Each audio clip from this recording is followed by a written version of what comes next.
that I actually got to know working on Dockside Green. She was the project manager for the project itself, and the land sale, and the cleanup, and it led to probably the greenest, well, not probably, the greenest development in North America, in the world, she tells me.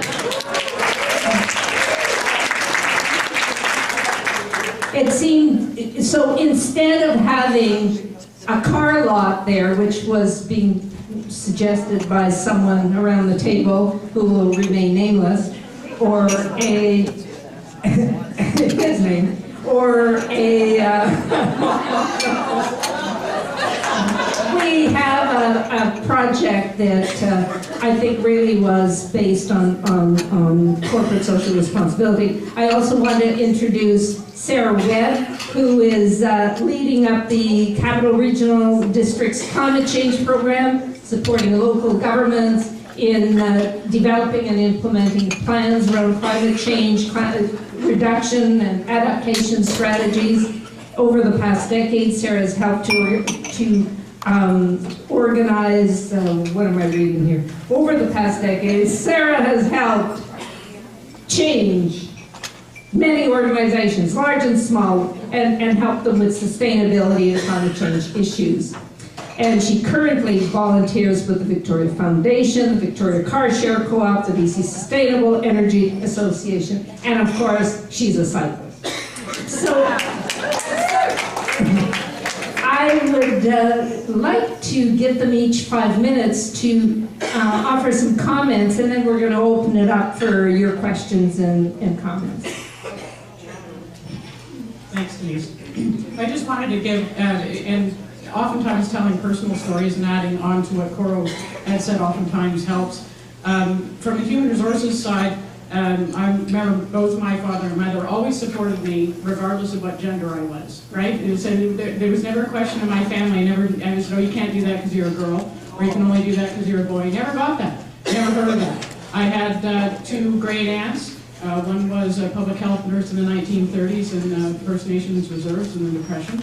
And another one was the first University of Toronto graduate in what was home economics back at the time. I thought everyone had great aunts like that. And so I always had a great support network to do that. I also played field hockey at the national level, and I'm a 5-time national champion. And no one ever told me I couldn't do that stuff. No one ever told me I couldn't do dockside. Because it was integrating the triple bottom line. I do that all the time. That's the way it is. Hurry up and catch up because you're behind. I remember when I was Director of Development Services in Port Coquitlam and we were hiring a junior planner. I had a manager and 2 planners who worked with me, and someone made a comment to the manager that maybe we should be hiring a man because all the other staff were women. And he said, number one, I never noticed that. And number two, we never seemed to ask that for all the male building inspectors in the other half of my department. So I think to look at those things, you have to understand. Also, when I came to the City of Victoria, we have a city manager who was ranked in the top 100 women leaders in Canada when she was the manager of the city manager of the City of Winnipeg. But when I started, 8 of 10 directors were women. I didn't know that until someone pointed that out to me.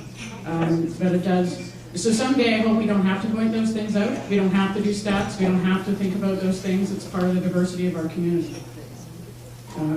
But it's been an uphill battle because doing things like being an academic and going to grad school and being a lead athlete is not acceptable for women. Being in senior management, having to deal with head of bylaw enforcement, doing a lot of other sorts of things is not acceptable. Some things that bother me from a purchasing side of things, makeup, I don't wear it. One, because I have hypersensitive skin, but secondly, if you actually did a bioassay and a scientist, environmental scientist, it's toxic waste you're putting on your face. It wouldn't meet the soil standards, contaminated soil standards today. It wouldn't. You put it on the ground, it's contaminated, you put it on your face, it's okay. And I know there's a lot of stuff that's... There's a lot of things, there's some better products out there, and for those that are doing that, that's a great thing. The other one that really bothers me, we have to be emancipated from nylons. Why? Why do we have to wear something that runs built-in obsolescence? They make space-age materials. People can walk in outer space and they can't make nylons that don't run.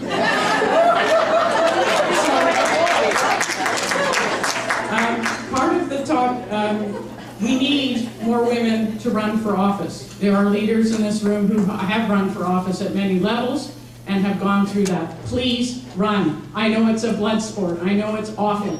Change it. I work with the people. I said I choose to work as a professional in an elected, in a political environment. We need more women to change the way things are done. You have to.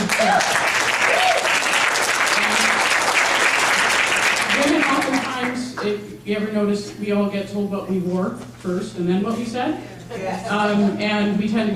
And sometimes there is a tendency to be overtly critical of women about what they wear, what they say. Can we stop doing that? We're supposed to be supporting each other. And really, one of the things I know, so I said about, really, you have to stick up for yourself. If someone says something you don't agree with, someone says something derogatory to you, stand up for it. If they don't, it's not about my way or the highway, that's old school stuff. But you got to work, this whole triple bottom line stuff for my department and sustainability, I hope someday I don't need to have one, because I don't have to create a sustainability framework. That is the corporate strategic plan for the organization, because it will already be done. And actually I'm thinking of renaming my department to Sidecars and Reconciliation, because what I do is sit in the sidecar poking at my colleagues saying maybe we should look over there, and have you looked over there, and maybe we should go over there, and then the reconciliation of opinions and God help us data. And all sorts of other things. It's about doing the integration and working together. It's not about doing stuff my way, or I just said it wasn't my department and my 5 projects and my control. It's about me working with everyone else and working on 25 to 30 things. Work-life balance is a big issue for me, and I need to work on that.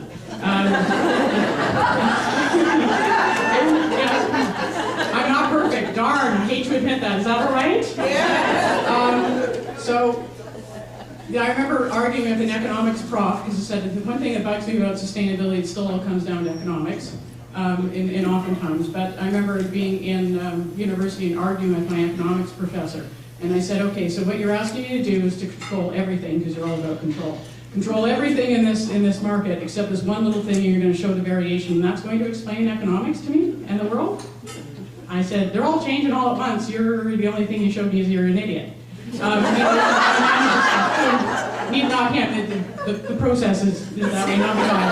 And in the end, I had to drop out of that class because it simply did not make any sense to me whatsoever.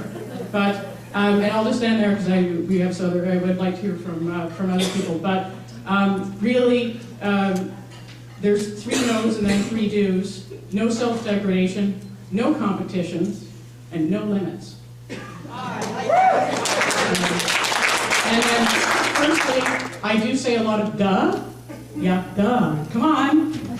We're up there, we're already past, get moving, come on. Yes, it's integrated, duh. Yes, we have to do triple line, duh. Yes, we have to do full cost accounting, duh. Come on, move it. Secondly, and I said this, we need more women to run for office. And yes, I'm going to repeat myself, because we need to run for office. We need to understand that. And one of the things in the sustainability framework I have to do is talk about the fact that across Canada we have a huge, massive infrastructure deficit that needs to be replaced within 20 years. It's 132 billion across Canada, going up at 5 billion a year. I'm going to be speaking up in Nanaimo at a provincial thing on that on Tuesday. Victoria's cost of that is $500 million. How are we going to replace that in 20 years? We have not educated our community that we need to do to bring them in and have a discussion about what that means. Pull up the sleeves and the chairs around the kitchen table, and let's figure out what that's going to be. It's not about me controlling it, or me doing it, or me trying to explain complex financial gobbledygook. It's like household finance. We haven't put money away to replace the roof, or the foundation, or the driveway.